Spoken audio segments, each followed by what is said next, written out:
This Civic Media podcast is sponsored by UW Organ and Tissue Donation. Organ donations are desperately needed, and now is the right time to become an organ donor. Talk to your family. Get the dot. Save lives. Go to heroicdeed.com.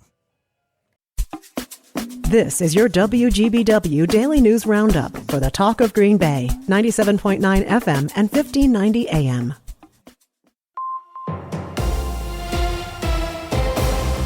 For 97.9 WGBW News, I'm Lisa Hale. As temperatures rise, snow melts, and a dense fog advisory continues for our area, officials are reminding people when driving to use their low beams, which allow you to see better and others to see you. Leave extra distance between your cars and stay alert.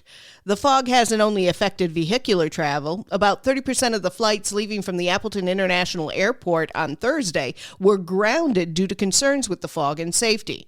You can expect warmer temperatures to continue with fog today turning to drizzle and rain through Saturday. Manitowoc police arrested a 47-year-old Manitowoc man for allegedly possessing child pornography and are now asking for any potential victims to come forward. According to a press release, Manitowoc police received a tip that a suspect had uploaded an image of child pornography to an internet search engine attempting to search for similar images. Following a search warrant, police arrested Stephen Wester. They say Wester was involved in youth sports in the area and are asking anyone with information to call the Manitowoc Police Department. No further details were released. AAA is using GPS to keep roadside technicians a little safer in Wisconsin. Spokesperson Brianna Knapp says AAA is integrating its roadside assistance calls with a pair of GPS providers. Drivers who use Waze or Google Maps for navigation will receive an alert when they approach a AAA member or technician on the roadside. Knapp says nationally, every other week a roadside technician dies on the road as a first responder. Knapp says users will have the feature automatically integrated and no registration is required. Knapp says AAA hopes the new feature will reduce unnecessary roadside deaths in Wisconsin. A 29-year-old Pulaski man was killed and a 4-year-old boy was injured after the vehicle they were in struck a tree on Christmas Day. Oconto Sheriff's officials say the accident happened on County Highway S in the town of Chase.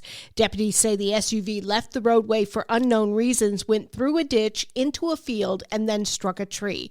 The driver died at the scene. The child was taken to the hospital with minor injuries. President-elect Donald Trump has an ambitious agenda heading into 2025, but the length of time it takes for the Senate to approve presidential nominees has gotten longer. Wisconsin Watch's Tricia Young has the answer in today's Fact Brief. The U.S. Senate now takes over 6 months on average to confirm presidential nominees, a timeline that has more than doubled for recent presidents.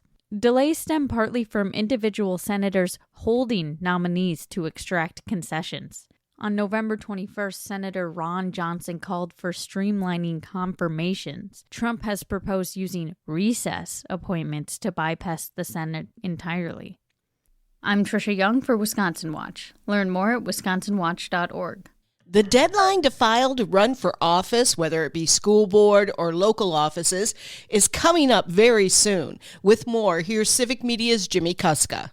Are you interested in running for school board or any local nonpartisan office this spring? Now is the time to get your paperwork in. Dan Rossmiller of the Wisconsin Association of School Boards explains what you'll need to file before January 7th. In order to get on the ballot, candidates have to file what's called a declaration of candidacy. They'll have to provide their name and address and swear that they're a candidate for office, and at the time that they complete that document, they're going to meet the applicable age, citizenship, residency, and voting qualifications and requirements. They'll also have to file a campaign finance registration statement. In some school districts, nomination papers are required. Those have to be circulated and filed with the other papers, and that deadline is the first Tuesday in January, which in 2025 falls on January 7th. If you don't file paperwork in time, you could still register as a write-in up until noon the Friday before the spring election on April 1st. For Civic Media News, I'm Jimmy Kuska. Find more information, including the forms you'll need to file, on the Wisconsin Elections Commission website. Wisconsin Secretary of State Sarah Godlewski has announced $70 million in funding for public schools across the state. The funding comes from the Common School Fund. It's the sole source of financial support for things like books and technology for a vast majority of public school libraries across the state. The $70 million distribution marks the largest amount of funding handed out in the nearly 200-year history of the Common School Fund. Those distributions have nearly doubled over the last few years. A Wisconsin Department of Natural Resources rule banning the carrying of firearms while fishing has been temporarily lifted. Last week, the Republican-controlled Joint Committee for Review of Administrative Rules announced the change and reiterated their intent to make that change permanent in the future. The rule was the subject of a lawsuit against the DNR by a conservative legal group, and the agency agreed to repeal the rule as part of a settlement agreement.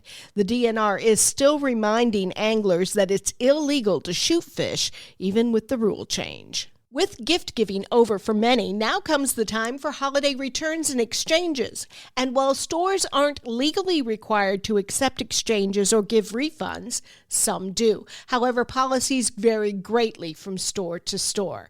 Bring your ID to the store with you when you take an item to return. Some stores require the original form of payment, so you may need to have help from the gift giver. If you have to make a return, do it sooner rather than later. Some stores modify their return period during the holidays. Also, watch out for return scams. Don't trust suspicious third-party return services who promise to handle the process for you. Always follow official channels and platforms when returning items. You can find more tips at bbb.org. Those holiday leftovers can be a favorite part of the holiday season for many, but be sure you handle them with care. Leftovers should be refrigerated within 2 hours of cooking to prevent bacterial growth. You should eat leftovers within 4 days or freeze them. Reheat leftovers to an internal temperature of 165 degrees before eating. I'm Lisa Hale, 97.9 WGBW News. For news anytime, log on to WGBW.FM.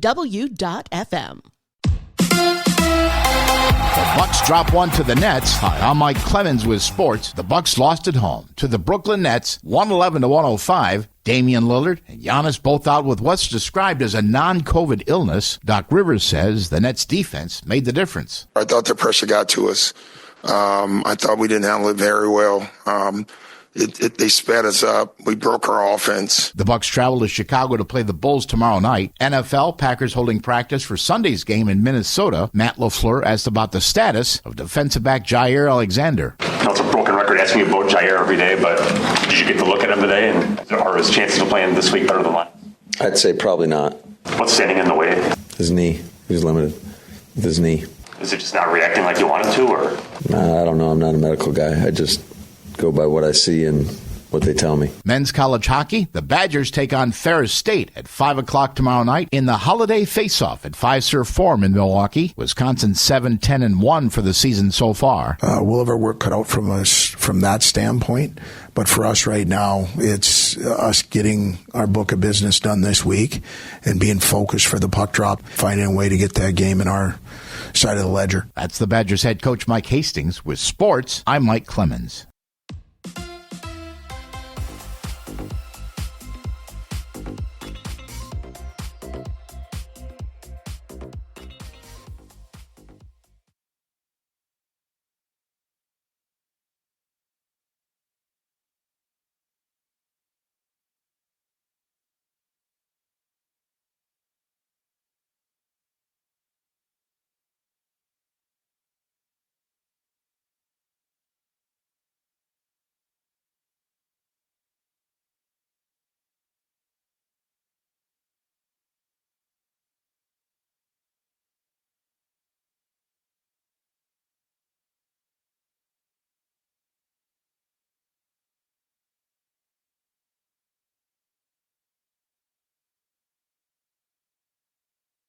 The film Grosse Pointe Blank did not have a funny script, according to Minnie Driver. The New York Post reports that Driver, who played the lead role opposite John Cusack, said it was a consensus on the set that the script wasn't funny, so they took it upon themselves to improvise after clearing it with the studio. I wouldn't say the improvising made the film funny. Driver most likely did not get a Christmas card from the writer of Grosse Pointe Blank. Paul Hogan's Crocodile Dundee co-star has passed away at the tender age of 90. Crocodile Heaven just welcomed one of its best actors in Bert the Crocodile, who played opposite Hogan in the charming 1980s comedy that made everyone think they could pull off an Australian accent. Bert the Crocodile died at Crocosaurus Cove, sort of like the Beverly Hills retirement home for crocodiles in Australia. Bert's acting work was commended in the Crocodile franchise, but he had trouble landing roles afterwards, probably because of either bad representation, the fact that he was never good at auditioning, or there were just not enough roles written for crocodiles. In typecasting news, actor Jared Leto will play the role of Skeletor in the new live-action film Masters of the Universe. Leto is embracing the villain role as the skeleton who is a skull-faced arch-enemy of He-Man. The Oscar-winning actor and star of Dallas Buyers Club has agreed to join the project alongside director Travis Knight. Cast members already in place include Alison Brie and Idris Elba. Leto embraces playing outlandish characters. MGM Amazon is the studio behind the film, which opens June 5th, 2026. There are those who don't think COVID was real.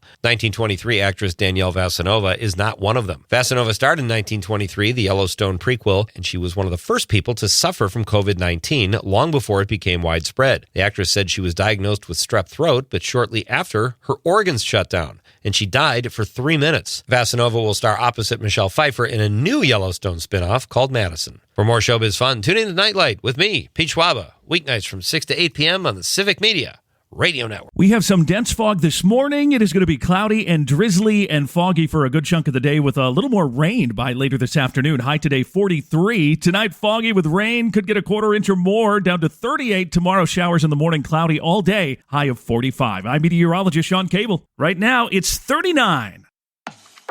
That's your WGBW Daily News Roundup from Civic Media. Subscribe to this podcast on Spotify, Apple, or wherever you find your podcasts. Find more news at WGBW.FM. The national news cycle never stops, but it can be hard to find news about your local community. Civic Media is dedicated to providing quality local and state news coverage across Wisconsin. With the Civic Media app, you can get notifications about local stories that matter to you and your community. Find the free Civic Media app in your phone's app store and choose notifications from the menu to tell us what kind of news you want to hear about.